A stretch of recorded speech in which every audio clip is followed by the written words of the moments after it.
The best way to find yourself is to lose yourself in the service of others. A very warm welcome to everyone present here today. It is an honor to stand before you as we gather for this insightful seminar on empowering women through social entrepreneurship organized by Women's Forum, also an initiative from Institution's Innovation Cell.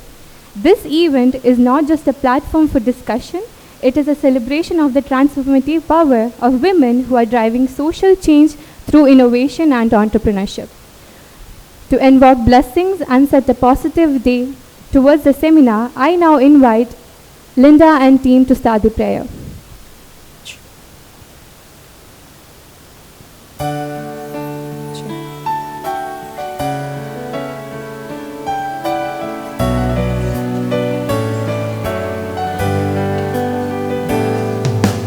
This is my desire to honor you, Lord, with all my heart I'll worship you.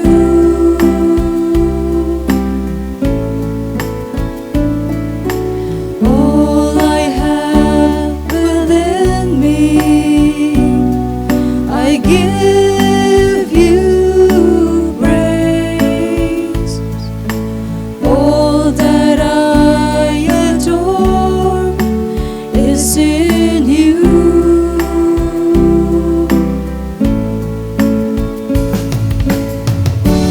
Lord, I give you my heart, I give you my soul.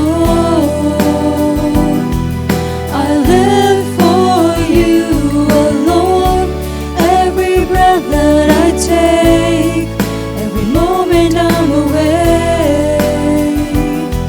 Lord, have your way in me. Lord, I give you my heart, I give you my soul. I live for you alone. Every breath that I take, every moment I'm awake. Lord, have your way in me. Lord, have your way in me.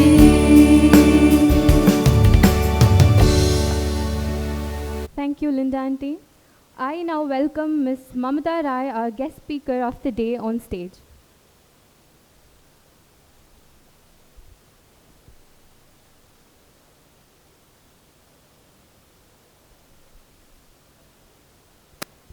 It is my absolute honor to introduce our distinguished guest speaker, Ms. Mamatha Rai, for today's seminar on empowering women through social entrepreneurship organized by Women's Forum, also an initiative from Institution's Innovation Cell.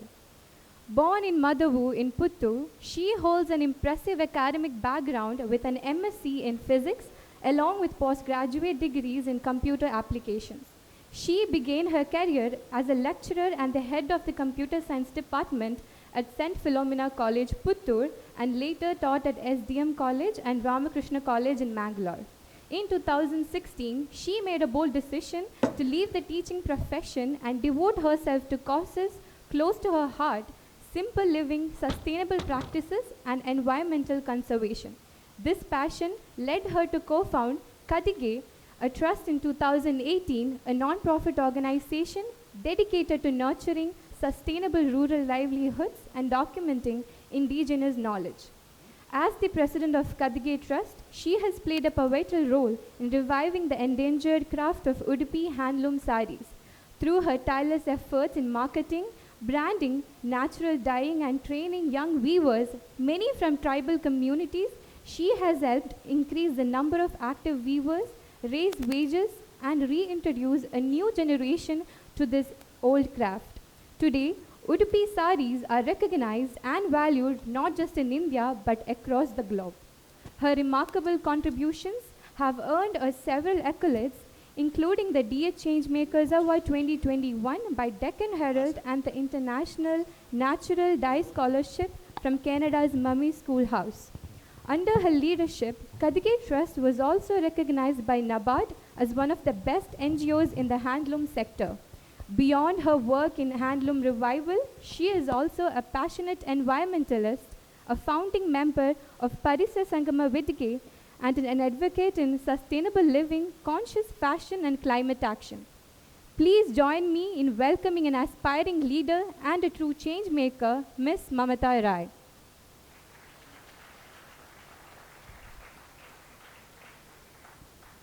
I now invite Miss Mamatha Rai to take the stage.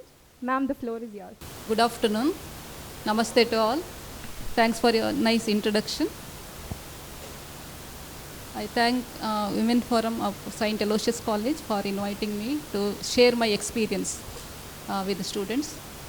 I'm very happy to see many boys also to celebrate, join here to celebrate Women's Day. We all know we celebrate this year. We are celebrating Women's Day with the slogan, "We for all women and girls, rights, equality, empowerment." And you can see there a tagline, "Accelerate action." I'm not going to introduce what is empowerment, what is rights, equality. You all know, right? What is women's right, equality, gender equality, empowerment. All you know about those concepts, so I'm not going to define those concepts. So, but you just concentrate on that statement, accelerate action. What do you mean by that? So just in 2015, September, in the month of September, more than 150 countries, they gathered at New York and at UN, and they set sustainable development goals, 17 sustainable development goals. You know about that. For example, the number one sustainable development goal is eradicate poverty. There should be no poverty for sustainable development. And number 5 in the sustainable development goal is gender equality. You know how much we feel the gender equality in global scenario as well as in our country. So, but they said we have to reach the target by the year 2030. Since 15 years or more than 10 years are over, and another only 5 years are left to reach that goal. But we are far behind from reaching gender equality.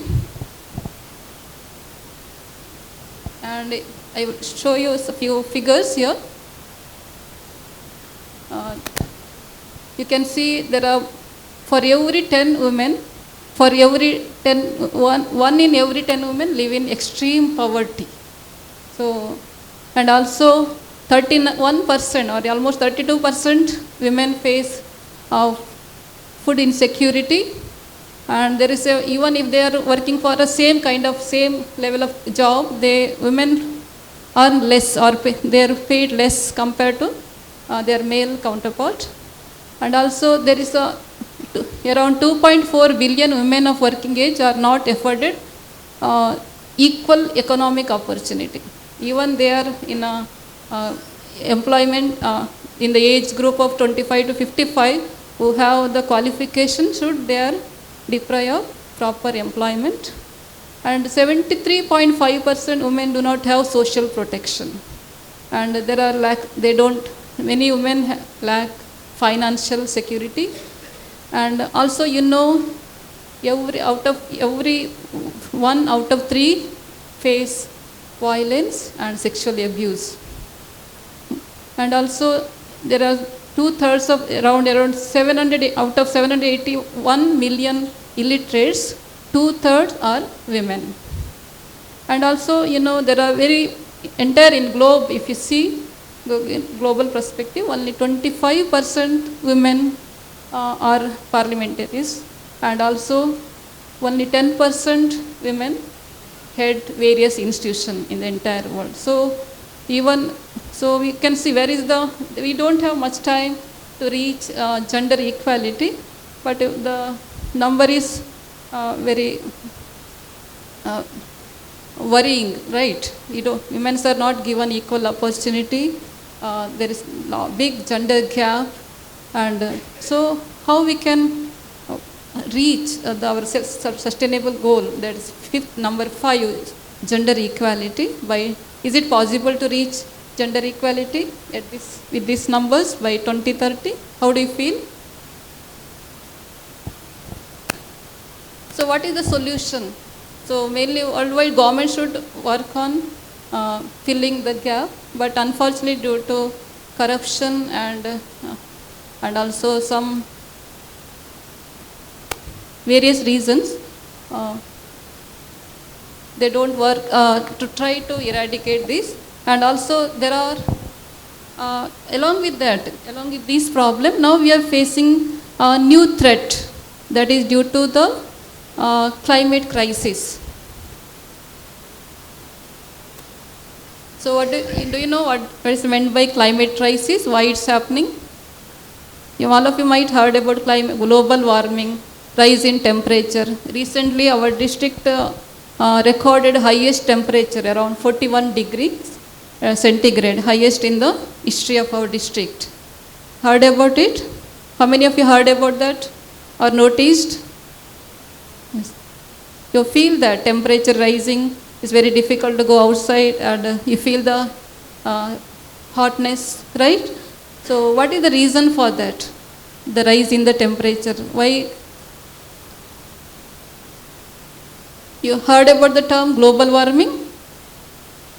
So global warming is the rise in the temperature, the average global temperature, due to the increase in greenhouse gases in the atmosphere. And why? What are the greenhouse gases? You know? Which are greenhouse gases? Can you name few greenhouse gases? Yes?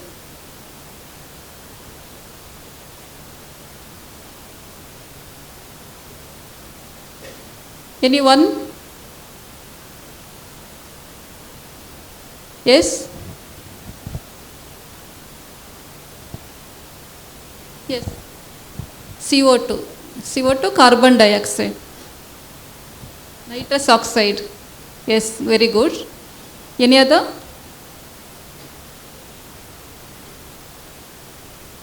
So methane, then even water vapor also one kind of greenhouse gas. So these greenhouse gas, when you are already there in the nature, naturally they are in a low percentage. But nowadays, since industrialization, due to various human activities and due to the heavy consumption of fossil fuel, petrol, diesel, then for electricity we are burning coal, they release these greenhouse gases like carbon dioxide. And also our agriculture activities, due to agriculture activities, methane is released to the atmosphere. As the more and more we burn these fossil fuel, the more and more greenhouse gases accumulate on the lower surface of the atmosphere, and they make a thick blanket on the surface of the earth. Usually what happens is the sun rays, after hitting the earth, then it escapes through the atmosphere, and only few rays will get blocked and it will keep the earth surface warm. But due to the accumulated concentration, heavy concentration and increase in the greenhouse gases on the atmosphere, more and more heat will be trapped. The heat will not be able to escape, the radiation will not be able to escape from the Earth's atmosphere, and it will make the effect of it will block the rays, and it will cause the rise in the temperature. And since industrialization, it was measured that around temperature it raised, the average temperature raised by 1.2 degree, and in 2000 again, since after the UN, same year in 2015, more than 179 countries, they gathered at France and made an agreement that called as Paris Agreement, where they come to an agreement that by 2050 we have to neutralize, or we have to attain net zero. That is, whatever carbon or dioxide or greenhouse gases emitted should be absorbed or removed from the atmosphere.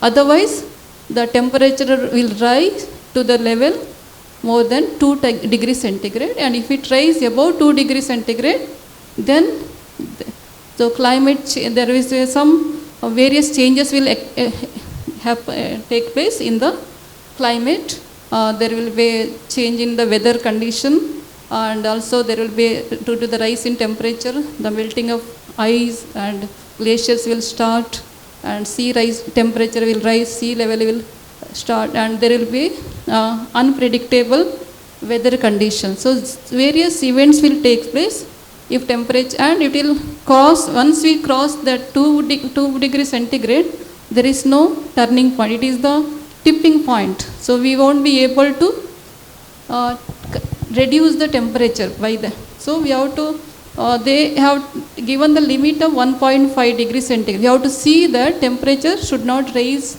That is, I am talking about average temperature, net temperature.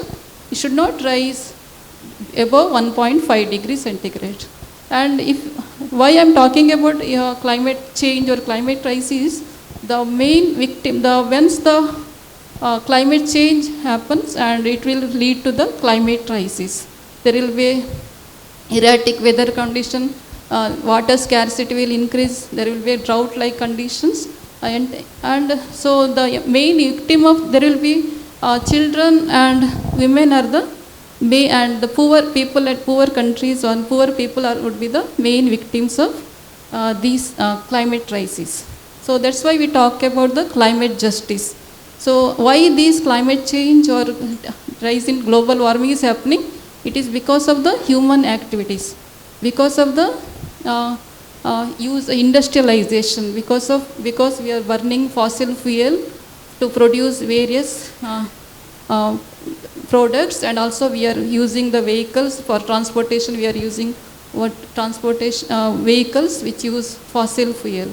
So all these activities, human activities, and our high consumerism and change in lifestyle, the greenhouse gases are increasing, which are causing this global warming and climate crisis. So victim would be it is estimated that 80% of people who would be displaced by this climate crisis would be women. So there is no, why? Because of we have seen that whenever you see some picture of drought area, or you see the picture women carrying water in their head, 2-3 pots, keeping 2-3 pots and traveling miles to carry the water. When there are water scarcity, it would be mostly whenever there is some problem or issues, so it is the responsible women to take care of her family and address that situation. So women would be the main victim of these climate crisis. So if there is no equality, gender equality,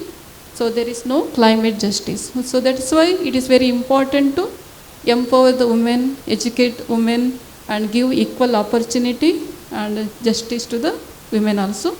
So how we can achieve this? That is, how we can empower women. So we have to, by educating women, by giving equal opportunity to women, we can achieve the empowerment. For that, government should take action along with the government.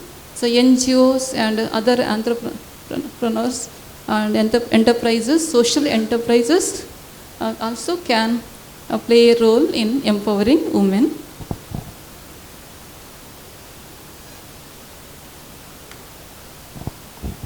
So the traditional business model the goal is to get the profit. They run on a profit and more profit. So but nowadays the people know about the impact of the lifestyle. So more and more entrepreneurs coming forward, and they are constructing social enterprises. So what do you mean by social enterprises or social entrepreneurs? So it's a business model, so with the goal of creating positive social impact, and also having concern about in solving the solution to various environment issues. So they run on the main 3 P's of social entrepreneurs: planet, people, and profit. So they just they not only concentrating on gaining profit, they also concentrate on people, giving the care about people, and also about the planet. What do you mean we care about planet? So they see that the people who work with them have dignified, given the dignified position, workable condition, they have fair wage to the employees, and how their business model has an impact on people, how they change the life of people, whether they have positive impact or it have a negative impact. So they have concern about this. Also they have to see whether their business model, the impact on the environment, what kind of impact it has on the environment. Along with that, mostly the social entrepreneurs this model can be not for profit organization, or it can be a business, any business with a profit, but the profit, mainly they use back to support more work activities which change the lives of people while solving the environment issues. So social entrepreneurship should follow the sustainable model. So what do you mean by sustainability?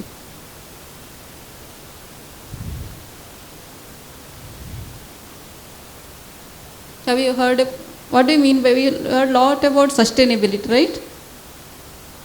So sustainability means utilizing the resources mindfully to fulfill our needs without compromising the ability of future generation to fulfill their own need. What do you mean by utilizing the resources? Resources can be anything, like the energy. So we use fossil fuel, for example. So it is a non-renewable energy. If you use that in this rate, if you consume in this rate, it is predicted that by 2070 the resource will get depleted and future generation will not have these energies, these resources like petroleum, diesel or coal for their consumption. So when you use these resources, we should be very mindful. So resources can be water. When you use water, you know the 1% of entire planet, only 1% of water is consumable and potable. But even that also polluted by our human activities. The use of the plastic and other chemicals, the water got polluted, and only 1% is potable. And if you continue like this, so the future generation will deprive of potable water, drinkable water. So when you use all these resources, you have to see that we leave behind these resources for the future consumption also. I just want to, when I talk about water, I want to give one example. So you know we all use water purifier, RO purifier. So what it does, it purifies the water, leave the hard water behind, and it gives the fresh purified water. So this is like we are drinking all the fresh water, good water, and leaving hard water to your future generation, next generation. So this is what you are doing. That is how we are depleting the resources from the future generation. So that is not sustainable model. Sustainability means we have fulfill all our needs, but not at the cost of requirement of future generation. So as a practitioner of simple sustainable lifestyle, and I believe the power of small actions. Each one of can take some action to change the way that world is going now. So we can change by changing our lifestyle, by taking some action, by doing some action in positive direction, we can create some positive changes. So I would like to share how through my organization we have done some work to bring changes both in social and environmental aspect. So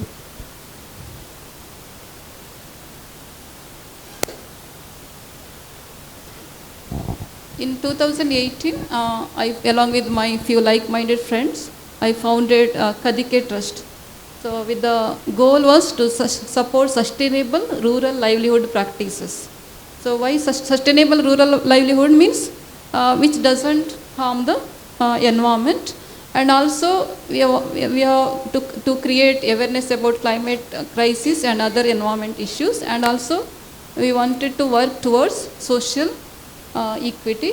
And with that, the first project we started was Udupi Sari Revival. So what impact it had on the life of, the subject is here women empowerment.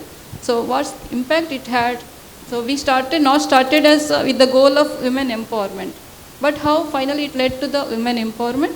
I will take you through the journey. Before that, small introduction about Udupi Sari. So don't think that I am promoting sari draping or sari, promoting some saris here. Actually, I am promoting sustainable fabric or sustainable products through this Udupi Sari. So what is Udupi Sari? Udupi Sari is the GI tag specialized product from the Udupi and Dakshina Kannada. It is a hand-woven sari with a special feature.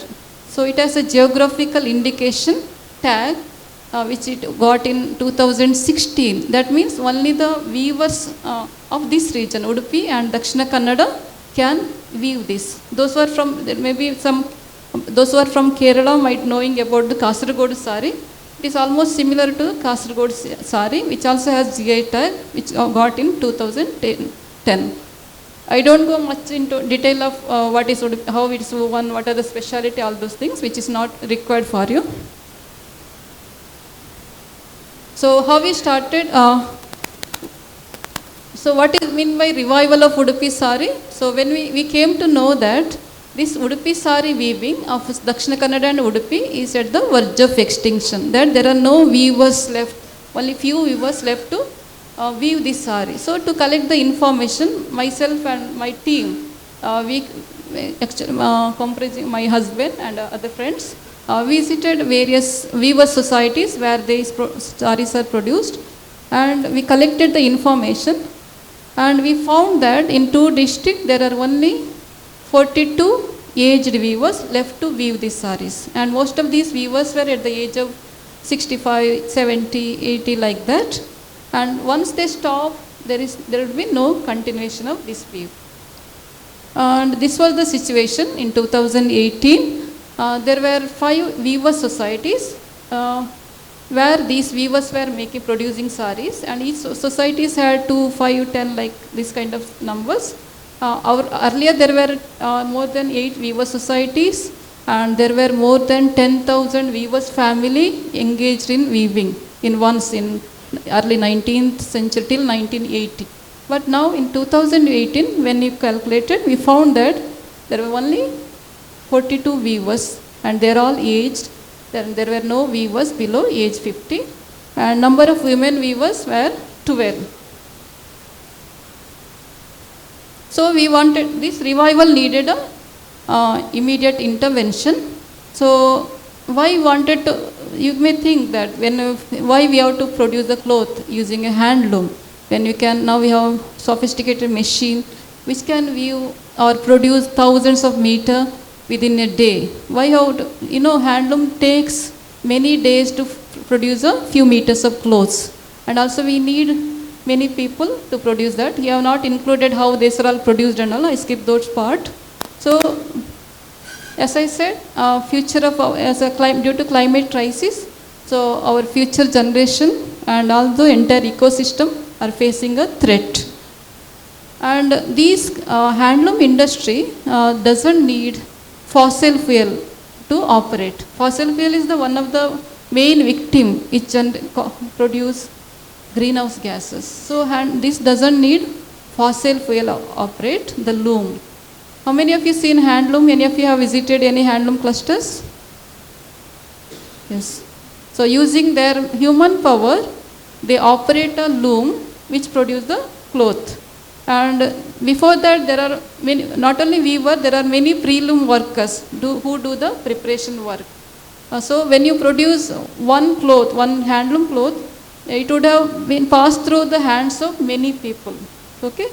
So it doesn't need, just using their own human power, they produce the cloth. Along with that, it also give the job opportunity locally. The people, we did not, to establish the loom center, we need not cut the forest, clear the forest. You need not build a big factories. Just by setting a small place, you just provide a small space and one loom, and you give the yarns to the yarns means thread to the weavers. They make a beautiful fabric. Also, so using this, we need just to produce few meters. We need many peoples to make the clothes. So using this, we can provide a job to many people locally. Okay. So I believe, so we believe that handloom fabric as the fabric of future. There is another kind of fabric, khadi also. Khadi entire process from taking the yarn from the cotton to making the cloth, all the process are formed using hands only. But in handloom, the yarns will be machine made and rest of the process are done using handloom. So that was the reason we wanted to revive to this handloom industry. So for that, and also if you see other impact of machine made clothes, so their big industries are required, and you can see that no human or only one person is sufficient to operate entire machine, all the machines. And also the chemicals that are produced, that are used for this textile industry, they are harming our soil and water.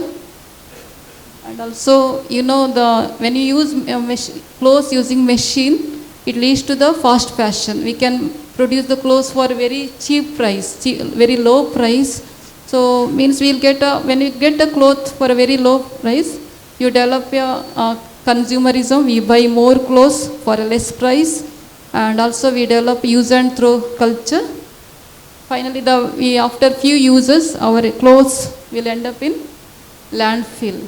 And most of the clothes that are produced using machines are use synthetic fiber, which is similar to plastics.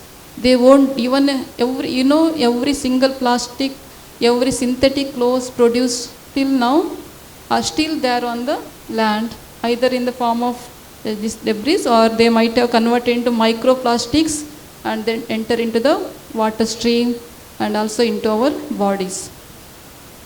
And these are the figures from the Yamuna river, where it has highest number of textile industries. The waste, effluents are directly released to the water, and you can see the fish, dead fish are floating on the river. And also, of course, these industries release carbon dioxide, and which is reason for our climate crisis.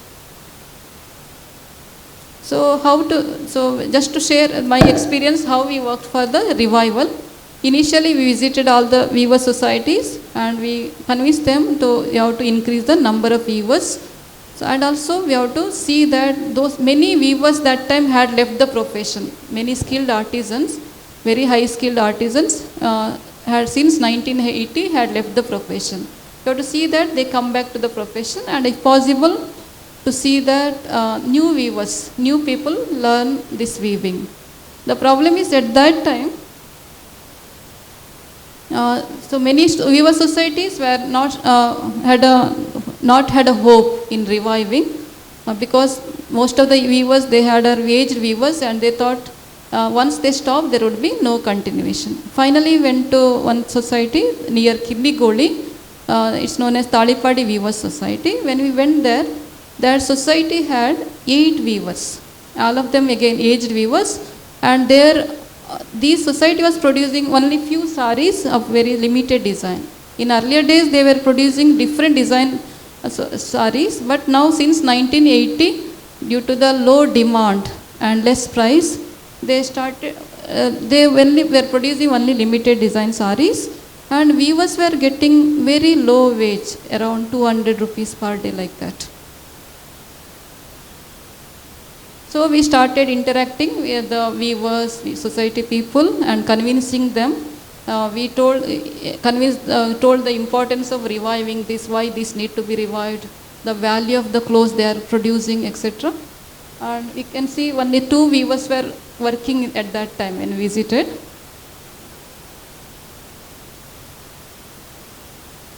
Also, now to increase the number of weavers, we have to pay.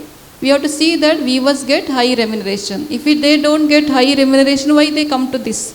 Most of the weavers left to other profession. Even daily wage earners, daily wages getting more than 700 rupees like that. So for that, so we have to see that. So working in this field also provide them high remuneration. For that, we needed to create the market. But people of the region were almost forgotten about their own weave, and they were thinking that this is a old fashion, or it be only old ladies, or can we are they used to call it as ajji sari. The saris for only old people, like that. And we started. What we did is, initially we took few saris from the societies, Talipadi society. We stood on the some santes, like some melas, exhibitions, literature fest, wherever there was some events, we took the saris, myself and my husband.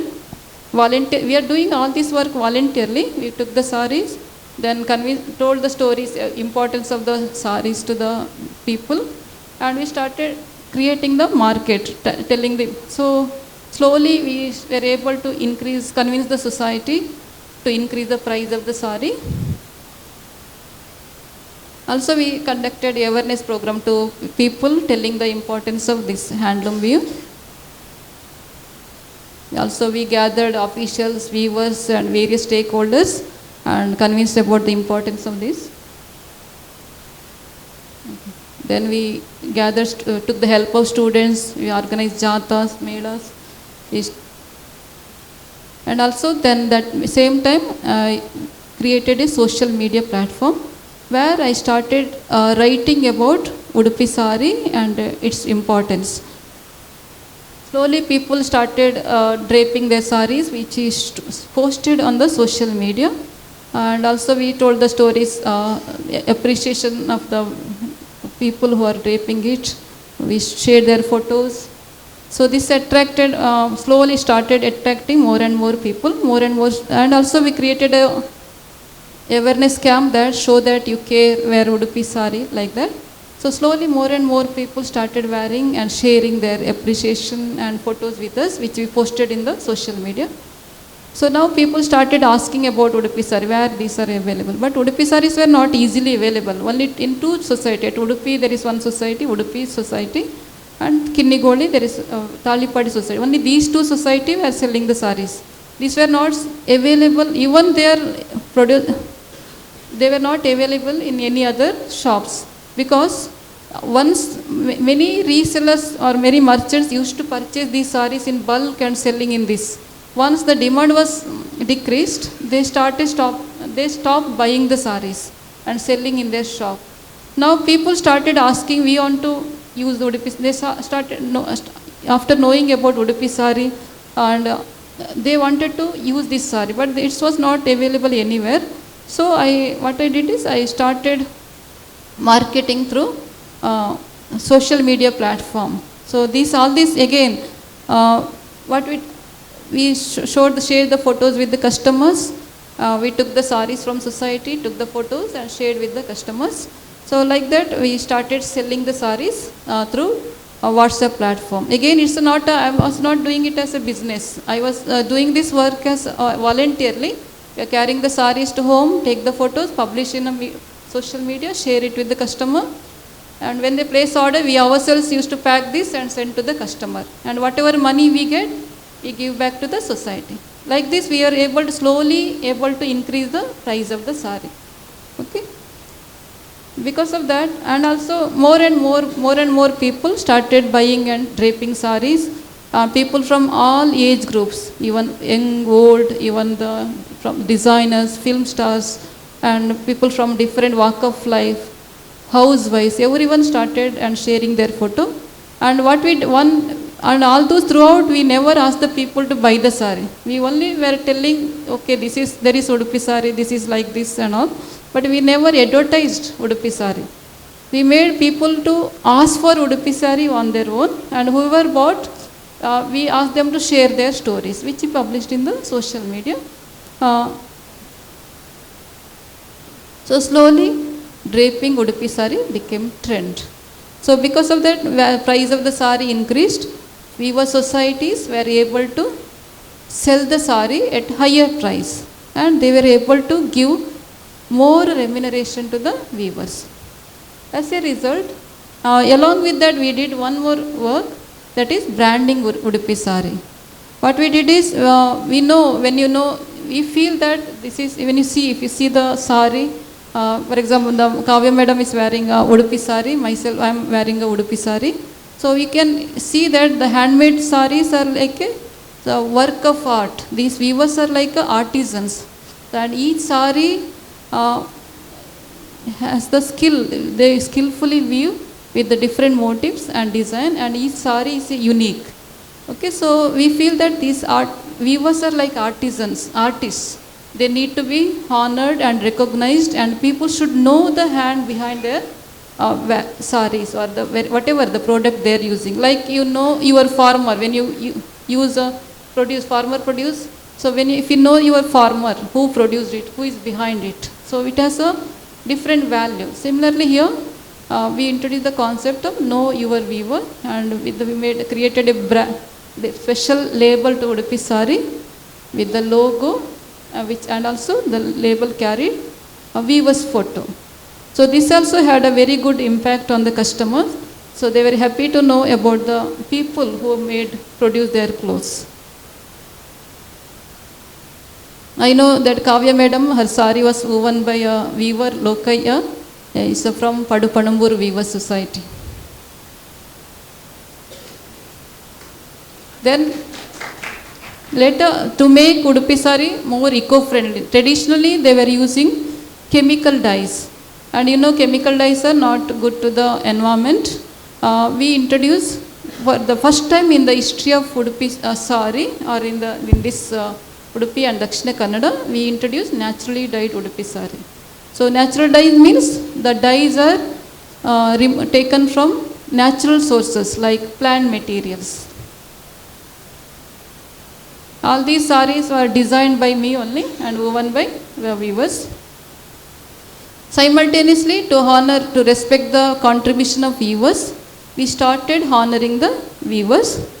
Recently, last few months ago, we honored 2 weavers. They are at the age of 89 and 86. They are the senior most active weavers. Still at the age of 89, with the 77 years of experience, they are still active and they are very healthy also.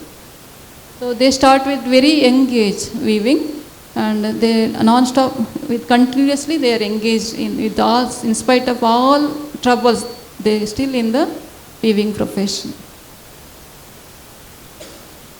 Along with weavers, we honored other people who do the pre-loom works. There are different phases are there. It's not only weaving. So there are different phases are there. The people who behind these works, I am not showing how the handloom clothes are produced and all. Those people also we honored. And whatever profit we generated through marketing Udupi sari, we distributed back to the weavers directly. And remember, all these weavers are not working for us. They are all working under weaver societies. And we are doing all the work, promotion and campaign, marketing, everything voluntarily. And due to all these activities, few weavers who had left the profession come back. And later in 2019, we started a training program. That time the NABARD organization approached us to support us. With their support, we started training program with the 5 weavers. That is just before Corona lockdown. That time it was very difficult to find 5 people also to give the training. So they took the training. After Corona lockdown, we continued the training. Another 10 people joined.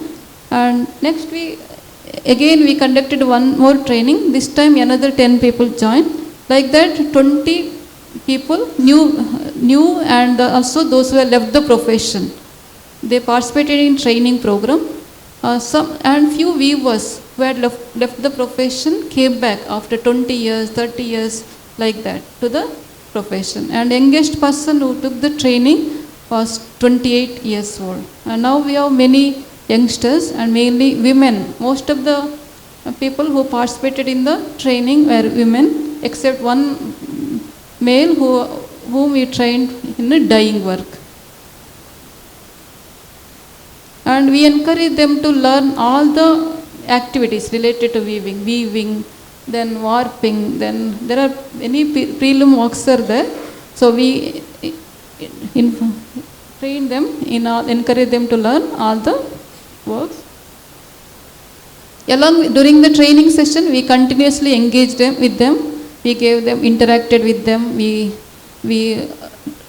were talking about the various issues, social issues, climate problem, all those things. Also, we concentrated on the personality development of these girls. And remember, most of these people who participated in the training are at the age group of 28 to 57. And they were all they are not doing any work, and they were after taking care of their children, after their children got married, they were just spending their home without any work. And also some of them were doing coolie works, or they were working as some help at some household helps, like that. Now they got the opportunity to come out of their home and learn a new skill, weaving skill. And it developed a concept of kind of a bonding between them. So it helped us to develop a feeling of community, to develop a community. So, and also during that training period, and now also what we do is we invite various guest lecturers to talk on various issues like personality development or health issues, mental issues. So invited various scholars and gave the guest lecture to them. Here you can see in this picture, during training program, the senior weavers, they imparted their knowledge to the young new weavers. And here most of the new weavers were first time learners. They had never seen the loom. And some were from without any weaving background. And these weavers are senior weavers. You can see the first photo, the aged person. He came back after 7 years. And second person you can see, he came back to the weaving profession after 20 years back. And they imparted and there are very high skilled artisans. The first person, Sanjeeva Shettiga, he got state level award also. So, but they were made to leave the profession because of the low demand and all. So, and he was working as a gardener. But if you see, he is a very high skilled person and he can view any kind of design. Even if you ask him to view a new contemporary design also, he is able to make. But because of the non-recognition, he had to leave the profession and work as a gardener. And second person also, he is a Venkateshwara, he is very high skilled weaver and he can do any kind of work loom related work. But he was made to work as a daily wager. He earns more when he works as a daily wager. Yeah, but still he came back to this profession because he loves this profession. Even if initially he was learning less also, but he still persisted and continued and still in the weaving profession. And they imparted their knowledge to our young weavers and they learn all the skills. Along with that weaving, we also gave different training like dyeing, block printing, ikat design, like that, embroidery. And they also introduced them spinning workshop and showed them how the yarns are drawn from a cotton. So now these new weavers started producing variety of saris, different designs. They also encouraged them to learn designing. So they started producing their own design saris. And now societies, even they continue producing different design saris. And also along with that, we encourage them to participate in various events. In first photo, you can see all the weavers showcase in a ramp walk. They showcased their saris produced by themselves. It's a natural dyed saris. And also they gave various events. Just imagine these ladies, just few years ago, they were sitting at home. They had their own, no income, their own income. They were depending on their spouses for that. Now they are earning their own money also, and it has boosted their confidence level also. And initially when they come for training, they were a little hesitant. They were not talking, not mingling with others and all. Now as a team, they are working together, they are helping each other, and they become very confident, and they are able to come forward and organize event on their own also. And they also participate in various exhibitions, and they go to other districts also to exhibit their product.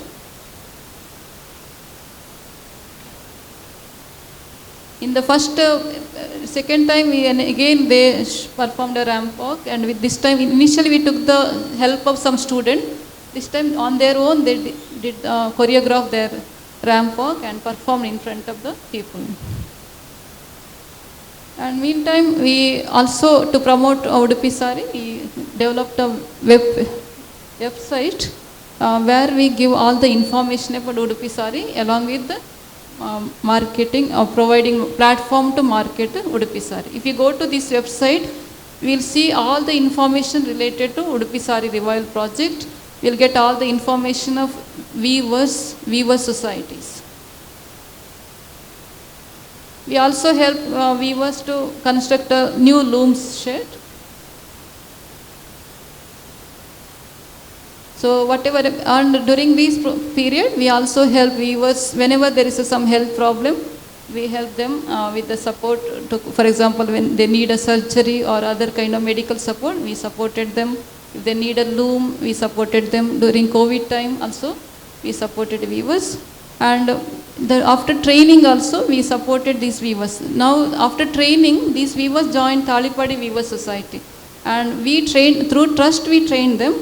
And we made them join Talipadi Society. And initially year, they were earning little low wage because they needed time to gain the skill. That time from the trust, we supported them with the wage compensation also. Now they all become very highly skilled weavers. They gain the skill, they can design their own saris, and they can weave very beautiful saris, and which attract very good price also. And now along with that, we encourage students to do the project along with the weavers. This had a mutual benefit. Students learn from the weavers how to produce the clothes, and weavers, our women weavers, learn how to design new contemporary saris. So these are the NIF students who interact with the weavers and produce new saris. And many students visit here Talipadi Weaver Society and get the hands-on experience about weaving. Now it's for me it's difficult unless you see and experience it. It's difficult to tell how this works, actually, how the clothes are produced, what is the contribution, how they make the clothes, how much effort they put, how beautifully the yarns are converted into fabric. So if we get the chance, please visit Talipadi Weaver Society and experience how yarns convert into cloth. I request the teachers to organize a visit to society. Usually, whenever I give a presentation, first I take them through all the process. I will show them how they make the clothes. Then it will be easy for them to understand. And also we conducted a natural dye workshop for the women weaver. And as she said in the introduction, I myself got a scholarship for natural dyeing. And I proudly say that I am also one among these people now. I can dye. I am one of the dyer now. There are only 3 dyers in 2 districts who can dye the yarns. And I am one of them. And this natural, she is the mentor from Canada. And all these yarns are dyed by me and woven by a new weaver, Sadhana Shettigar. She is a new weaver and she is a diploma graduate. And now she is proudly says that feel proud to say that she is a weaver. And we also conducted some other activities for the weavers like drying banana, making a floor using that, etc. That is our first project where we revive. Now after all these efforts, after our training period, now what is the situation? In 2 districts, now the number of weavers increased more than, earlier there were only 42, now number increased to 160. And earlier there were only 12 women weavers, now there are more than 60 weavers and 20 more are getting training at Udupi through some government organization. And also there is a very high demand for Udupi sari now. They are getting sold at very high price also. So Udupi sari there is a hope for the revival. Now there are new set of weavers, new generation weavers, and there is now hope for the continuation. As our second project, we conducted a training program in a remote village. It's near Baindur. There is a place called Baindur near Kundapura. There is one village called Hoseri. It's around 5 to 6 kilometers away from the road approach. They don't have the transport facility, and there are many girls who don't have the opportunity to work also. So those boys, they can have their own vehicle, they can go outside, they can stay outside and work. But most of the girls there, they don't have, even with they have the skill, have the education, they don't have the opportunity to work. So we conducted training in that remote village, and 10 girls participated in the training, and they are the youngest weavers, we can say, in 2 districts, maybe in entire state also. Youngest one is 20 years old. They learn, and most 60% of these women are from tribal community, and they are from non-weaving community. They have never seen the loom also, but all of them gained the skill, and now they started producing the clothes. And they, as a community, they work together. They have, earlier they were not very known to each other. They were not interacting with each other. But now they are supporting each other. Whenever there is some work, they all come together and support each other. You can see in first picture, they are carrying a loom to one weaver's house. And in second picture, we are cleaning I dyed the yarn with the areca dye, and they are cleaning that, washing that yarn in the water stream. That is another message. When you use natural dye, you can use a natural flowing water. You can, and without harming the water, we can wash the yarns. It doesn't harm or it doesn't release chemicals to the water. And after training, we have provided them with the looms, and each one of them now settled at their home and producing the clothes. And here we call this as a bagal. We call them as bagal bandugalu, because there is one big beautiful tree, bullet wood tree. In Kannada we call it as bakula, which is in a sacred grove, in the sacred grove of that village. And we labeled or branded their product as bagal. Bagal is only, and here we produce only natural dyed product like stoles, shawl, bedspreads, panche, towel, that kind of thing, but only in natural color. So these now, all these after training period, they completed training period, and we provided them with the loom, and they all started weaving from their home. And now earlier, those who trained earlier, they work under Weaver Society.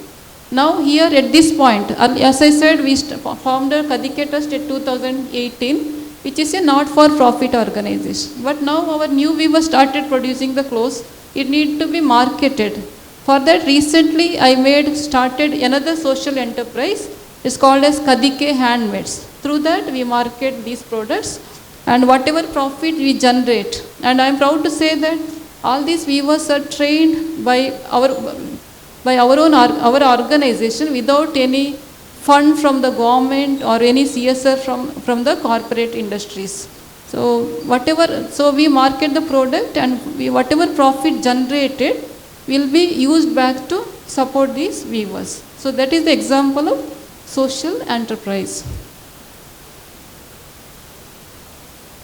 So not only that, so initially we are able to develop one community feeling in that village. Not only the weavers who learned the weaving, the entire village, the village people now participating in the various activities. And these are the women weavers who were trained and by us and are independently producing the products, naturally dyed products, and they are called as, we call them as Bagal Bandhugalu, and they are very proud to be called as weavers now. Now we are taking them to, want to take this project to another level. So we are planning to develop one eco-village model, sustainable village model from this, because influenced by the activities of these weavers, because they are producing, after seeing these weavers producing natural dyed, environment friendly fabrics, the villagers started growing vegetables organically. So for example, in the you can see after 6 they have stopped growing, after they have their own paddy where they grow. After first crop, they don't leave it because of the water's problem, they don't grow anything. But now they started, after 6 years gap, they started growing vegetables. Recently we distributed root crops for them, so they showed interest in cultivating that also. Now we are taking, now all the other villagers, after seeing the success of these weavers, these women weavers, other people in the village also asking for the training. They also telling, please conduct training for us. So, and also do some activities in our village. So we are thinking of taking this project to the next level by introducing the concept of eco-village or sustainable village. Recently we called the youths of that village. And another beauty of this village is, most of the village, if you go, you see only the aged people. But still, this village still has youngsters. So they, along with doing other activities, weekend they come back to the village, or they help their elders in various farming activities. So we are hoping to develop one sustainable village model in this whole Hisseri village. So these are the products created by these weavers, an example. So we have, you can see we have branded their product and also given a label. Now each their product also carry a small label with the weaver's photo. And you can see to show the success, how these weavers are successful. Those who are working under Kadike Trust or Kadike Handmaids, they earn higher than any other weavers in entire state or maybe in entire country in this kind of product. So we are paying them highest remuneration. And you can see the one person, Rekha, she recently left society and she is working under us now for us. She is the earning highest wage compared to any other weavers. She can earn up to 750 to 1000 rupees per day if she. So even the new weavers, if they work regularly, they can, when the youngest, just who finished training just few months ago, they are able to earn more than 500 rupees in a village. Earlier they were jobless, they had not opportunity. Though now we have the opportunity to their own income. So they don't need to spend money on the, if they stay in, for example, if they go to higher cities, other cities for a job, for their job, they may need to spend lots of money on rent and other traveling expenses, all those things are there. But now at home itself, they have got the opportunity to earn, and even the youngest person is able to earn more than 500 rupees per day. So you can see here the change happened after our intervention. all the Weaver Society, number has increased drastically. At Talipadi Weaver Society, where we started intervention, weavers number increased many fold, and most of the weavers now are women weavers. And in 2 districts, we have good number of weavers, and most of them are young and new weavers. So these are all new women weavers who got the training through our trust and continuing in the profession. Even after 2 years, they are still doing weaving, engaged in weaving. These are Vagal Bandhugalu. There are few men also. Along with other work, they are, as a second job, they are learning weaving. You can see I mentioned about Bagal tree. So that is the big Bagal tree, Bakula tree. So which gave the brand, using which we gave the brand name to their products. And these weavers are together called as Bagal Bandhugalu. So this is this is our journey, how we are able to bring changes in the, it may not be, number may not be that big. There may be only we could able to help only few people, but impact is very big. For example, otherwise, if you have not intervened or you have not initiated Udupi Sari Revival project, by now there would be no weavers who could produce Udupi Sari in 2 districts. So now there is a very high demand for Udupi Sari. So whoever come to Udupi or Mangaluru, they visit these weaver societies, they now know about Udupi Sari, and they directly go to weaver society and they purchase the saris, and weaver societies are now able to sell these saris at higher price, and weavers also now getting higher remuneration. So Udupi Sari, there is a hope for the continuation of this Udupi Sari weaving. So you can say, what as a student, what we can do in this situation, how we can contribute. So recently, actually, this is actually a sad thing I have to share. Recently there was an exhibition here. How many of you seen that exhibition? How many have visited the stall? There was an exhibition of Udupi Sari and Bagal product. Remember, these saris and Bagal products are produced sustainably, using human power, without fossil fuel, without releasing greenhouse gases, without harming the environment. But even they may appear little pricey. Why their price is little higher than our regular clothes? So when you get other clothes set for the price 500, this maybe the price of this would be 1,000 or more than that.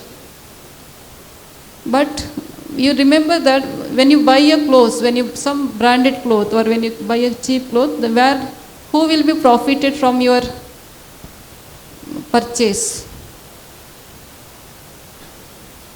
For example, if you buy from a Reliance Mart, who will be benefited? One company will be benefited, right? But if you buy products like this, sustainable products, so the money will be distributed among many people. Many people will be benefited from your choice. So also that is too without harming the environment. When you buy a fast fashion clothes, so we don't see the hidden cost that we pay. So while producing, it might have harmed the environment, it might have polluted the river, it may be after you use food for some time, you throw it, it will end up in a landfill, and it will end up as a microplastic and may enter into our food system. So there is lots of possibility, right? So this is how we, being a small organization, you brought some changes in the lives of few women, but each of us can contribute to this change.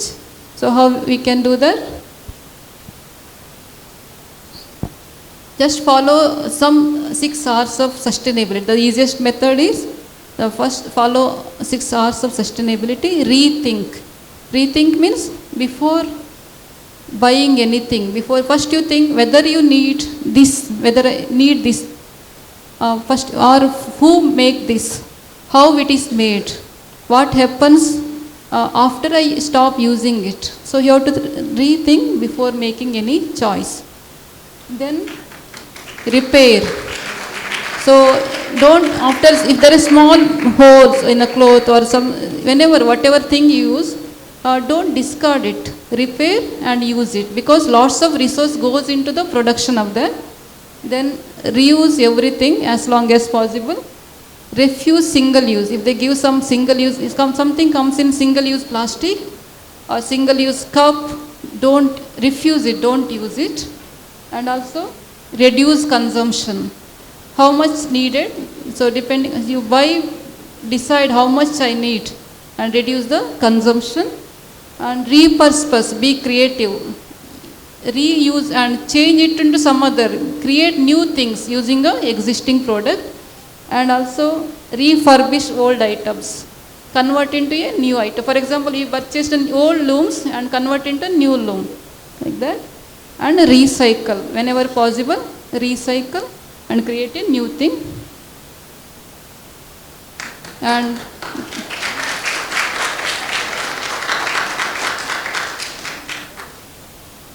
so how we can contribute to the change, each one of you.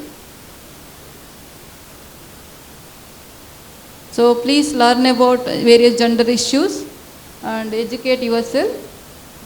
And each one of you, if possible, support, help girls to learn, educate, participate in various campaigns which bring changes in the lives of women or girls. And also support women-led business. If you know some business, and allow women to take lead. If in your class or if you organize any activities, allow girls to take the leading role.